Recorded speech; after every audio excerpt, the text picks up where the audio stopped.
In this lesson, we'll look for any fixes we can make to wrap up the light push. So we want to double check and triple check our work to make sure everything's looking right before we can call this light push finished.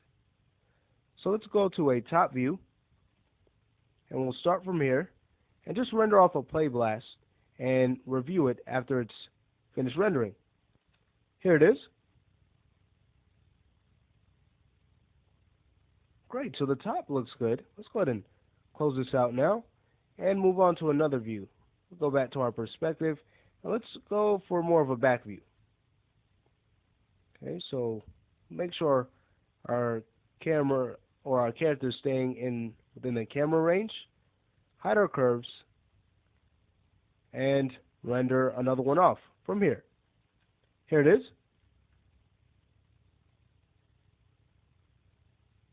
Awesome, so the back looks good. Let's try another view. We haven't really been play blasting from the character's left side, so we'll get more of a three-quarter left side view. Okay, so again, we'll make sure that we scrub due so that our character will be in shot, and render another. Here's the render.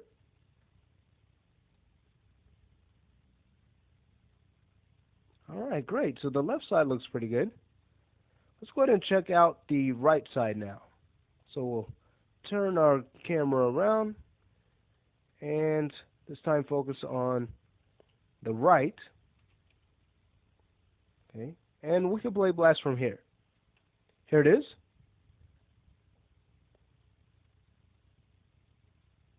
Okay, so the right side of the character is looking really good, but notice right towards the end here, look at the right knee. It's jiggling a little bit too much, a little bit too abrupt.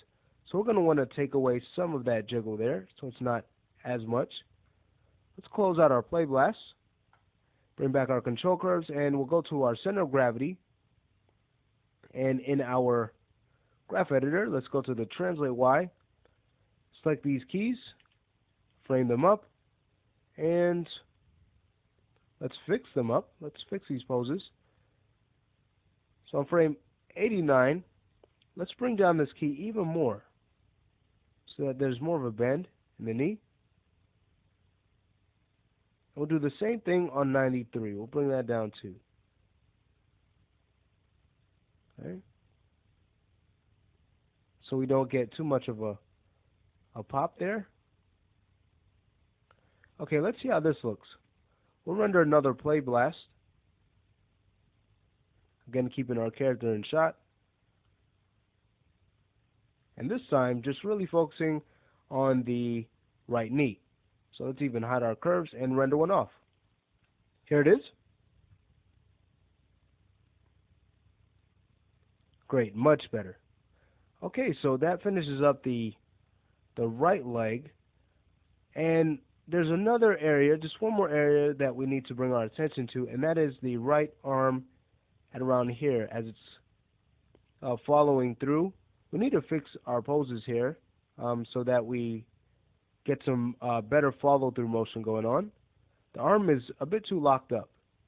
So we'll go ahead and close this out, show our curves, select the right arm IK. Let's go to our perspective and graph view, and we need to adjust our translate Y to bring that up, and also our translate Z to bring it forward after we've brought it up.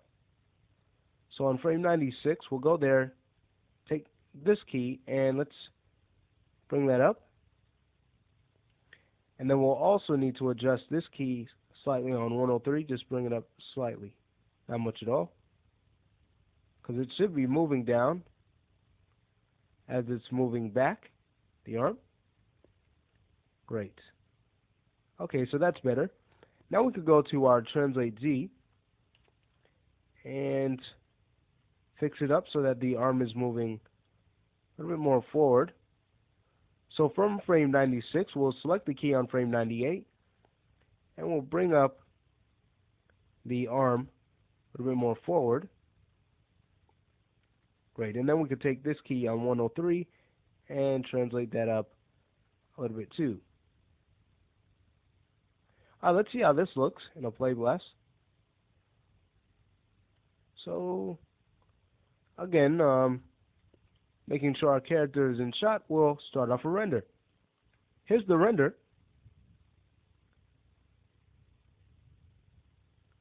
Great. Okay, so that wraps up our light push.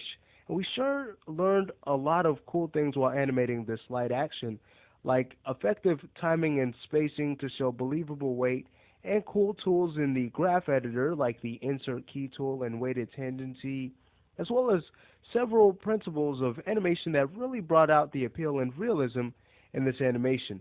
And those are just to name a few. So now what we want to do is take all that we've learned and use it to transform this light action into a heavier one, which we'll begin to do in the next lesson.